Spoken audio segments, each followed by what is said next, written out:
2 মাস হলো স্বামীকে ডিভোর্স দিয়ে বাবার বাড়িতে এসেছি। আমার বিয়েটা মা বাবার পছন্দের ছেলের সাথেই করেছিলাম। আমি যাকে ভালোবাসতাম তাকে কবর দিয়ে নিজের ভালোবাসার মানুষকে দূরে সরিয়ে দিয়ে তাদের পছন্দের মানুষকে বিয়ে করেছিলাম। আমার স্বামী দেখতে শুনতে ভালোই ছিল, বেশ বড়লোক একটা ফ্যামিলির ছেলে ছিল।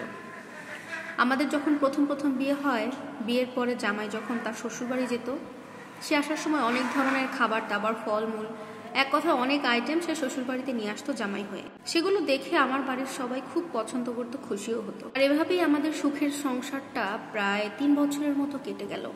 এরপরেই হঠাৎ করে একদিন আমি জানতে পারলাম আমার স্বামীর পরকীয়ার কথা। আমি জানতে পারি আমার স্বামী যে অফিসে জব করে সেই অফিসেরই একটা কলিগের সাথে তার সম্পর্ক, এমনকি তারা আলাদা একটা ফ্ল্যাটও নিয়েছে। সেই ফ্ল্যাটে আমার স্বামী আর তার পরকীয়ার সেই নারী দুজনে মিলে একসাথে থাকা শুরু করে, কিন্তু এর কিছুই আমি জানতাম না। আর আমি যখন সবকিছু জানতে পারলাম, সমস্তটা আমার মা বাবা ভাই বোন সবাইকে জানালাম।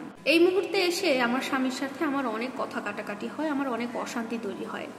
এক পর্যায়ে আমার স্বামী আমাকে জানালো সে আমাকে ডিভোর্স করতে চায়, কিন্তু আমি তার ডিভোর্স নিতে কোনোভাবে রাজি হইনি। আমি ভেবেছিলাম আমার ভালোবাসা দিয়ে আমি আমার স্বামীকে ভুল রাস্তা থেকে ফিরিয়ে আনবো, কিন্তু আমার স্বামী আমাকে সেই সুযোগটাই দিল না।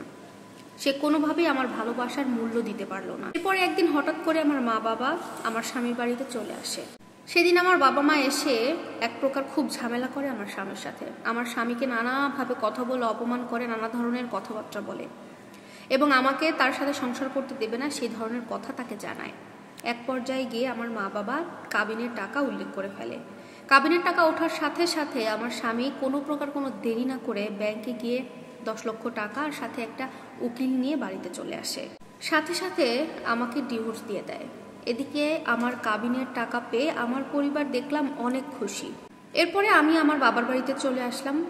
ভেতরে ভেতরে আমি অনেক কষ্ট পেয়েছি, যেটা আমি প্রকাশ করতে পারি না, কারণ আমি মন থেকে কখনো এই সংসারটা ভাঙতে চাইনি। কিন্তু আমার যে কাবিনের টাকা সেটা পেয়ে আমার পরিবারের লোকজন কেন যেন খুব খুশি। তারা তাদের বড় ছেলে, এক কথায় আমার বড় ভাই, আমার কাবিনের 5 লাখ টাকা থেকে 5 লক্ষ টাকা অলরেডি নিজে নিয়ে খরচ করে ফেলেছে, আর বাকি 5 লক্ষ টাকা আমার মায়ের নামে ব্যাংকে রাখা হয়। আর আমার বাবা মা আমাকে দ্বিতীয়বারের জন্য বিয়ে দেওয়ার জন্য খুব লেগে ওঠে আমার সাথে, কিন্তু আমি কোনোভাবে দ্বিতীয় বিয়ে করার জন্য রাজি হইনি। আর এটার জন্য বাবা মায়ের সাথে আমার অনেক তর্কাতর্কি হয়। সারাক্ষণ আমার ভাই ভাবি, বাবা মা শুরু করে সবাই আমাকে অনেক কথা শোনাতে লাগলো। সবাই বলে আমি নাকি ইচ্ছা করে সংসার ভেঙেছি, আমি আমার স্বামীর ঘর করতে পারিনি, আমি নাকি আমার বাবার বাড়িতে এসে বসে বসে অন্ন ধ্বংস করছি। আমি কিন্তু আমার স্বামীকে এক মুহূর্তের জন্যও ডিভোর্স দেওয়ার কথা চিন্তাও করিনি। সবসময় চেয়েছিলাম মানিয়ে গুছিয়ে তাকে শুদ্ধে নিয়ে সংসারটা করব। ফ্যামিলি থেকেই সবাই আরো বলতো এখানে সংসার করতে হবে না। তারাই খারাপ ব্যবহার করে আমার স্বামীকে রাগিয়ে আমাকে ডিভোর্সটা দেওয়ায়। এখন তারাই বলে দোষটা নাকি আমার। আজকে যদি আমি আমার পছন্দের মানুষটাকে বিয়ে করতাম, সে আমাকে এভাবে হয়তো ডিভোর্স দিতে পারতো না।